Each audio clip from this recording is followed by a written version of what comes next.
안녕하세요. 저는 50대 초반 여성이에요. 29살의 남편을 만나서 결혼하고 맞벌이를 하며 열심히 살았어요. 저는 일반 회사를 다니고 있었고, 남편은 대기업 하청업체의 공장장으로 있었죠. 두 식구가 먹고 살기에 큰 문제는 없었지만, 그렇다고 생활이 여유가 있을 정도의 수입은 아니어서 둘 중 한 명이 갑자기 크게 아프기라도 하거나 집안에 무슨 일이 생기게 되면 많이 어려워질 수도 있는 그런 상태였어요. 그래도 조금씩 돈을 모으다 보면 언젠가는 괜찮아질 거라고 막연히 생각했는데 남편은 그렇지 않았어요. 우리가 막 쪼들리는 건 아니지만 항상 큰 돈이 나갈 일이 있을까봐 불안하지 않아?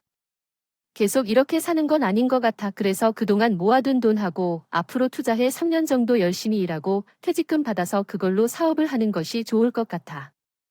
거창하게 시작하자는 거 아니야? 글쎄, 너무 막연하게 나다. 우리 지금 둘 다 회사 잘 다니고 있는데 꼭 그래야 될지도 모르겠고, 사업이라는 게 쉬운 일은 아니잖아. 우리가 해본 적도 없고, 남편이 뭐든 처음은 어려운 거지. 안 해봤으니까 막연히 두려운 거라고. 시작이 반이라고 했잖아. 지금부터 준비해도 늦지 않을 거야. 좀 덜 먹고 덜 놀면서 돈을 모아서 준비하면 충분히 해볼 수 있을 것 같아. 우리 사업체를 갖는 거니까 고생하는 보람도 있고 앞으로 태어날 우리 애들도 차장 자식 소리 들으면 좋잖아. 더 편하게 키우던지 당신도 야근하는 거 좀 더 들려줬다. 나도 그럴 테니까 몇 년만 같이 고생하면 우리도 번듯한 사업자나 가지고서 남은 인생은 좀 더 편하게 살 수 있을 거야. 나도 주말에 집에서 늘어져 있지 않고 나가서 한 푼이라도 더 벌게 한번 해보자라며 남편은 열성적으로 저를 설득했고 결국 저는 남편 말대로 모험을 해보기로 했어요. 남편은 공장장으로 있으면서 알게 된 인맥을 통해 더 끈끈한 관계를 맺기 위해 열심히 일을 하면서 노력했고 저도 그런 남편의 모습에 점점 믿음이 생겼죠. 걱정되는 마음이 없었던 건 아니지만 일단 하기로 했으니 열심히 해보자는 생각이 들더라고요. 저는 그때부터 회사의 효율을 높이면서 일을 하고 야근하는 날도 들렸어요. 제가 하는 일이 기업을 상대하는 보험 관련 일이었기 때문에 실적에 따라 상파급을 더 많이 가져올 수 있었기 때문에 월급 외수당을 더 많이 타려고 열심히 했죠. 그렇게 하니 통장의 잔고는 점점 늘어갔지만 당연히 제 몸은 나빠져 갔어요. 원래 건강한 편이 아니었기 때문에 평소에 크게 무리를 하지 않으려고 했었는데 갑자기 일을 늘리고 잠도 못 자고 쉬지도 못했으니 당연한 결과였죠. 하지만 남편도 이리저리 열심히 뛰고 있는데 내 몸 좀 편하자고 쉬는 게 참 미안하더라고요. 그래서 아픈 키도 내지 않고 계속 일을 했죠. 그러면서 2주에 한 번씩은 시댁에 가서 집안일도 하고 청소도 했고요. 시어머니는 제가 결혼하기 좀 전에 혼자 되셨는데 집 청소나 반찬하는 게 힘에 부친다며 저더러 가끔 와서 해달라고 하셨거든요. 전에는 사흘에 한 번도 가고 일주일에 한 번도 갔는데 일이 많아지다 보니 2주에 한 번씩 하게 됐죠. 다들 근심하기 짝이 없어요. 집안일 도와주는 게 이제 꽤 간이 하는 거냐? 아무리 회사가 바쁘다고 해도 그렇지 2주에 한 번 오니까 집안 꼴이 더 못 된다. 또 눈이 있으면 좀 봐라라고 하셨지만 저는 아무 말도 못하고 죄송하다고만 했어요. 남편이 사업 시작하기 전까지는 시어머니한테 비밀로 하자고 했거든요. 생각 같아서는 잔소리 듣지 않고 시댁에 도우미를 보내고 싶었지만 사업 준비 중인데 한 푼이라도 덜 써야 될 것 같아서 결국 제가 다시 매주 가게 됐어요. 사실 저는 집안 형편이 그렇게 좋지 못했고 고등학교 때 부모님도 병으로 돌아가셔서 제 남편이 저한테 과분하다고 생각했었거든요. 그래서 정말 볼 것 없는 저를 받아주신 시어머니를 신경을 거스르는 그런 일들은 하고 싶지 않았어요. 저는 정말 죽을 힘을 다해 버티면서 일을 했고 3년 후에 어느 정도 자금이 모이자 저희 퇴직금과 은행에서 받은 대출로 드디어 작게 사업을 시작하게 됐어요. 그동안 고생했던 일들이 생각나서 눈물이 쏙 빠지더라고요. 저는 마지막 6개월 동안 하열로 병원에 실려가기도 하고 응급실에 가서 링거를 맞아가며 일을 했거든요. 주변에서는 저희가 그렇게 고생한 건 모르고 사업을 시작한 게 돈이 많아서 그런 줄 알더라고요. 하지만 남편이 그런 채 마음을 다 안다는데 위로해 주더군요. 당신, 진짜 고생 많았어. 많이 힘들었지. 근데 이제부터가 진짜 시작이라. 내가 한동안 정신 없을 거야. 아무래도 자리 잡으려면 시간이 필요하니까 내가 집에 못 들어올지라도 아내 떠라도 좀 이해해야 알지? 라 길래 전엔 그런 거야? 나도 잘 알지. 당신의 건강 신경 쓰면서 근데 우리 정말 괜찮게 처음부터 초치 자는 게 아니라 아무래도 처음이니 이것자 걱정되는 게 많아서 그래라고 하자. 남편은 너무 걱정하지 마. 청소용품 이칠 좋고 저렴하면 계속 쓰게 되잖아. 우리가 품질 유지 잘하고 거래처만 잘 뚫으면 힘든 일은 없을 거야. 당신한테 섣불리 말하면 안 될 것 같아서 입 다물고 있었는데 이거 먼저 이쪽 사파는 친구한테 초언 많이 듣고 그쪽 관련 사람들만이 알아놓고 시작한 거야. 이제 당시 호강시켜줄 일만 남았어. 난 괜찮아. 사업만 잘 되면 되지. 그래도 너무 무리하지 말고 차근차근. 저는 세부적인 일들은 잘 알지 못해서 그저 잘 되기만을 바랐으나 남편은 정말 열심히 이리 뛰고 저리 뛰며 거래처를 뚫어왔고요. 그러자 점점 직원들도 늘어나게 됐고 사업은 조금씩 자리를 잡는 것 같았어요. 가끔 회사를 가면 직원들에게 이런저런 설명을 하고 오더를 내리는 남편이 자랑스럽게까지 했어요. 그래도 걱정이 안 되는 건 아니었지만 전보다는 마음이 놓였긴 하지만 그동안 무리를 하면서 나빠졌던 제 건강은 생각보다 회복이 더 졌어요. 앞으로 아이도 가지고 싶은데 전에 하혈을 했던 것도 있어서 걱정이 돼 병원을 찾아갔죠. 그랬더니 의사는 생각지도 못한 말을 하더군요. 자궁 환경이 좋지 않네요. 아이를 갖기 힘들 수도 있겠어요. 난소 쪽 정밀 검사도 해봐야 될 것 같습니다. 정말 청천벽력 같은 소리였어요. 결과가 어떻게 나올지 몰라서 일단 남편한테는 비밀로 하고 검사를 받았죠. 그런데 검사 결과는 충격적이게도 난소암이었어요. 그래도 아주 초기니까 치료하면 예후가 나쁘지 않을 겁니다. 한쪽 난소에만 암이 발병했고 모양도 나쁘지 않으니 임신도 가능합니다. 저는 너무 속상했지만 아이를 갖는 데에 시간을 두고 기다리기로 했어요. 하지만 이 소식을 들은 시어머니는 바로 화부터 내셨어요. 그렇게 몸이 안 좋으니 그동안 이 임신이 안 됐던 거 아니냐? 몸이 허약한 게 영 마음에 안 놓이더니 결국 이란 사단이 나는구나. 더는 집에서 뭐 하는 게 있다고. 님은 관리도 하나 제대로 못한 거냐? 이러다가 우리 집에 끊기며 어떡하려고. 그래 저는 아주 초기에 군안조 한쪽에만 생긴 거라 충분히 임신 가능하다고 했어요. 너무 걱정하지 마세요. 어머니, 저는 샤먼의 모진 말들의 상처를 받았지만 그래도 시어머니를 안심시켜드리라 애를 썼어요. 제가 말들이 다 사실이기도 했고요. 아무리 그렇다고 해도 암인대에 수술을 하고 독한 치료를 할 거 아니냐? 그런데 그렇게 쉽게 들어서겠니? 얘가 들어서도 정상적으로 커줄지 그것도 걱정인데. 너는 어떻게 그렇게 무사태평한 말만 하고 있냐? 그런 말로 이 순간 빠져나갈 생각하지 말고 단단히 정신 차려라고 하시는데 정말 너무 섭섭하다더라고요. 그러자 단편 애니 사람도 내 사업자금 때문에 그동안 정말 많이 힘들었어요. 속상하신 건 알겠는데 아픈 사람 너무 몰아세우지만 마세요. 아이는 천천히 가져도 된다고 생각해요라고 했고 샤먼 있는 거 생을해도 너만큼 했기니 얘 뭘 그렇게 나만 아는 일했다고 틀어 늦게까지 하는 말이야. 집안이 볼 게 없으면 지라도 튼튼하고 잘나서 써야지. 90의 팔자야 짜증나서 춥게 내 정말라며 대놓고 신경질을 내셨어요. 저는 그래도 제 편이 되어준 남편을 생각해서 샤머니에게 죄송하다는 말만 되풀이하고 넘어갔어요. 몸 관리를 제대로 못한 게 제 잘못인가 맞으니까 요치아만 입장에서는 촌주를 못 볼 수도 있으니 화가 날 만하다고 생각했죠. 저는 가능한 빨리 2번에서 수술을 받았고 결과도 괜찮게 나왔어요. 하지만 제 옆에는 아무도 없었어요. 샤머니는 제가 입원해 있는 동안 한 번도 오지 않았고 남편도 바빠서 제가 입원할 때만 잠깐 안 왔고요. 이제 겨우 사업이 자리 잡혀가는데 많은 시간을 낼 수 없었겠죠. 저는 그런 것도 다 이해했어요. 그래도 병실을 계속 굴러 있는 것 너무 힘들더라고요. 저는 퇴원을 하고 집에 잠깐 들렀던 이 집 꼴이 말이 아니더라고요.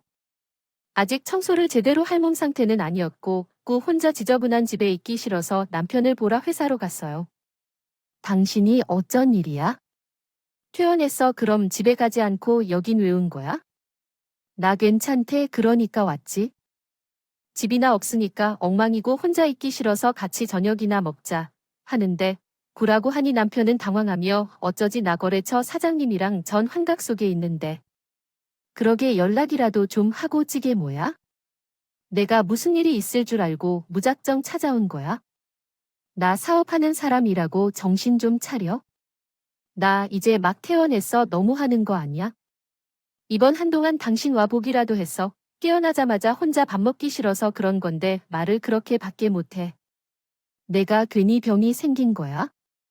당신 사업 자금 모으느라 무리하다가 그런 거잖아. 그런데도 시어머니한테 원망은 나만 듣고 이건 아니지. 당신 사업 한 개에 우리 같이 잘 살아보자고 한 거 아니야. 제가 서러움에 복받쳐서 그동안 쌓였던 걸 털어놓자. 남편은 그제야 바쁜 마음에 그랬다고 미안하다고 하더군요. 그래도 거래처 사장을 꼭 만나야 된다길래 저는 어쩔 수 없이 혼자 집으로 향했어요. 그런데 먼발치에서 남편과 같이 있는 사람을 보니 여자더라고요. 거래처 사장이 여자할 수도 있죠. 하지만 어쩐지 불길한 생각이 들었고 마음이 불안했어요. 뭔가 제가 모르는 곳에서 무슨 일이 일어나고 있는 것만 같았죠. 그래도 애써 그런 기분들을 떨쳐버리고 집으로 가서 안방이라도 정리해야겠다 싶어 천천히 정리하고 있었어요. 그런데 얼마 안가 시어머니가 찾아오셨더라고요. 샤머니 년대댐 저를 보자마자 그래, 임신 가능성은 얼마나 된다니? 정말 애를 가져도 괜찮다. 병원 의사들도 입에 팔린 말하는 사람들이 있어서 어디다 믿을 수가 있어야 말이지. 그 의사 선생님, 그런 분 아니세요? 지금 당장은 못하지만 1년 정도 지나면 가능하다고 했어요. 라고 하자 시어머니는 고개를 절레절레 흔들며 그것도 창단 못하지. 그때 가서 어떻게 말이 바뀔 줄 알고 내가 정말 더는 못 참겠다 라고 하시더니 저한테 이야기 서류를 내미시더라고요. 분명 상구, 그놈은 마음이 약해서 너한테 말 못할 게 뻔하니 내가 얼른 나서는 게 낫겠다 싶어서 왔다. 너 양심이 있으면 잘할 거다. 정말 별 볼 일 없는 며느리 들였는데 그 며느리가 손자도 안겨줄 수 없을 거라고 생각하면 어떻겠니? 예, 그래도 나한테 대를 이어줄 손자는 나 주겠지. 나 그거 알아. 기대했다. 그런데 그것도 어떻게 될지 모르면 널 뭘 보고 내가 데리고 있어야 돼. 지금 우리 상구 얼마나 중요한 시기인데 병수발 한답시고 네 앞에 무기개라도 하면 어떻게 되겠어. 네가 순순히 물러나라. 저는 너무 기가 막혔어요. 퇴원해서 오자마자 듣는 소리가 이혼이라니. 이런 일이 생길 거라고는 꿈에도 몰랐어요. 어머니, 그래도 이건 아니죠. 제가 태어나고 며칠 된 것도 아니고 이제 막 배운 사람한테 이혼이란요. 너무 하신 거 아니에요? 너무 안 건너다 너. 너 때문에 우리 상구가 벌어놓은 돈 다 잡아먹게 생겼잖냐. 생떼 같은 돈으로 병원비를 날리면 우리는 언제 더 큰 집으로 이사가고 떵떵거리면서 살아보냐. 남들은 내 판다니까 금세 부자라도 된 줄 아나 보네. 내가 정말 코딱지만한 집에서 이사도 못 가고 있는 신세가 또 한 번 창피해. 춥겠다. 그런 내 변통에 리까지 암에 걸려서 손자도 못 본다니 내가 얼굴 들고 살 수 있겠냐? 얼른 여기 연두 장 찍어 나길래 저는 버티면서 이건 아무리 어머니라고 해도 저한테 강요할 수 없어요. 이건 저와 상구 씨가 결정할 일이잖아요. 상구랑은 얘기가 다 됐어. 눈을 도 갑자기 해서 찾아갔다며. 그렇게 사업하는 거 하나하나 방해되는 일만 하니까 상구수드한테 청첩장이 떨어질 것 같더라. 이만큼 얘기했으면 알아들으시고 이제 좀 무리집하고 2년 끝났나가. 저는 그 말을 믿을 수 없어서 남편에게 전화를 했어요.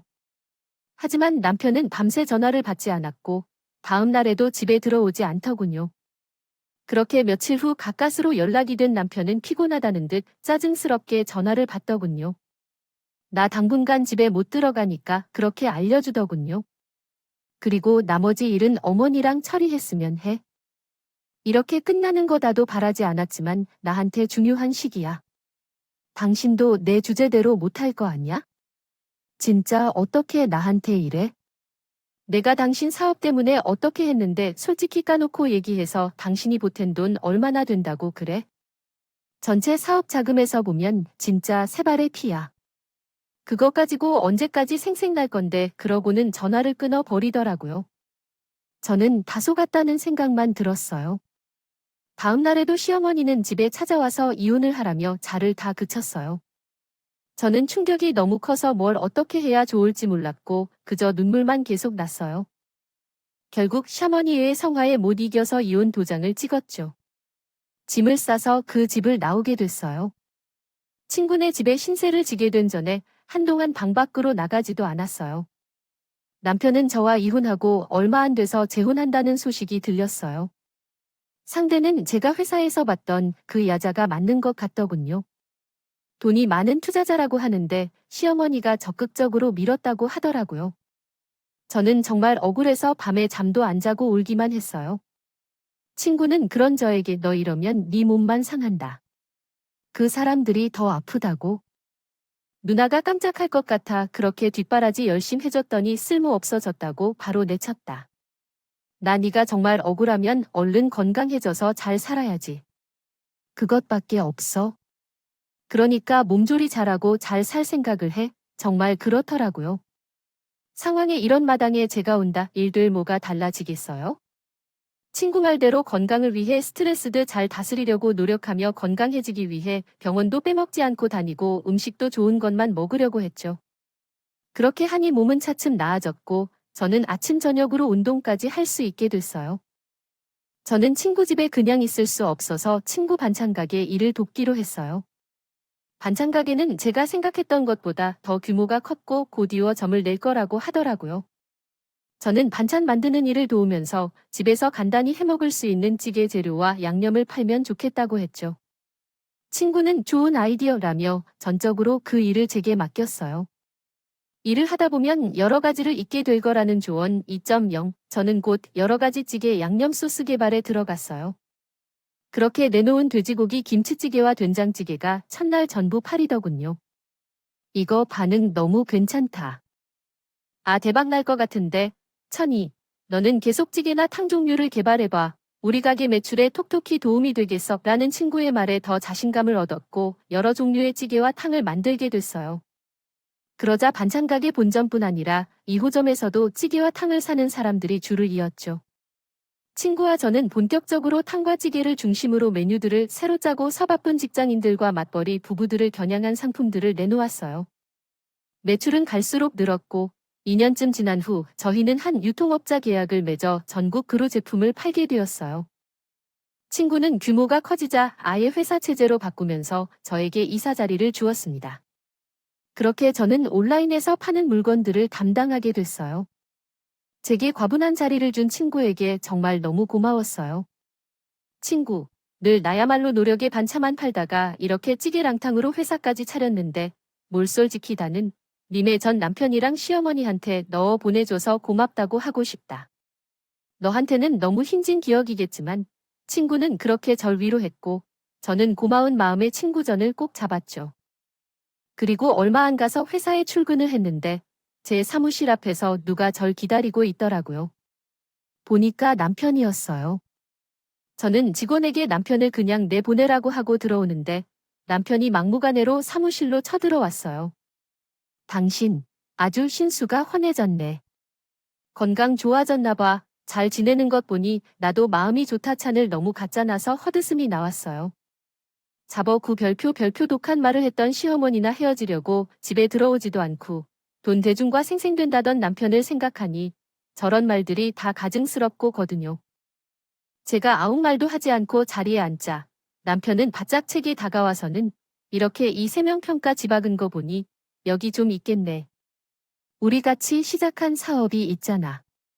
거기 지금 돈이 조금 필요한데 어떻게 좀 안 될까? 그 말에 제가 너무 화가 나 한마디 하려는데 어느새 친구가 들어와서 이발 아저씨, 지금 무슨 소리 하는 거예요? 돈이 조금 필요해요. 여기가 무슨 은행인 줄 알아요? 건 잘 모르면서 남의 일에 끼어들지 마세요. 이 사람도 그 서같이 시작했으니까 책임이 있는 거 아니겠어요? 내가 뭐 아무 이유 없이 와서 이러는 줄 알아요? 이 사람도 예전에 작은 일 했는데 몸 아파서 갖지 못했던 거예요. 그 말에 저는 이야. 입은 비뚤어져도 말은 바로 하랬다. 싫고 아픈 사람, 큰 수술하고 태어나자마자 나가라고 했지. 내가 몸이 아파서 같이 못해? 또 말 잘했다. 전에 네가 내가 보탠 사업 자금이 얼마 안 된다고 그랬지. 그 돈 토해내 왜? 그거 내 몸 갈아서 만든 돈이야? 얼마 안 되는 거니까 돌려줄 수 있잖아. 여기 온 김에 언제까지 투자금 많은 하겠다고 각서 쓰고 가. 그때 친구가 경비를 부르자 건장한 남자가 와서 남편 팔을 잡고 나가자고 하더군요.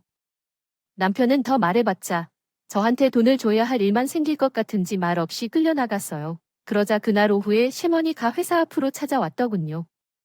요새 상구 회사에 자금이 좀 필요하다는구나. 너도 힘써서 만드는 회사인데, 그냥 이대로 넘어지게 되면 안 되지 않니?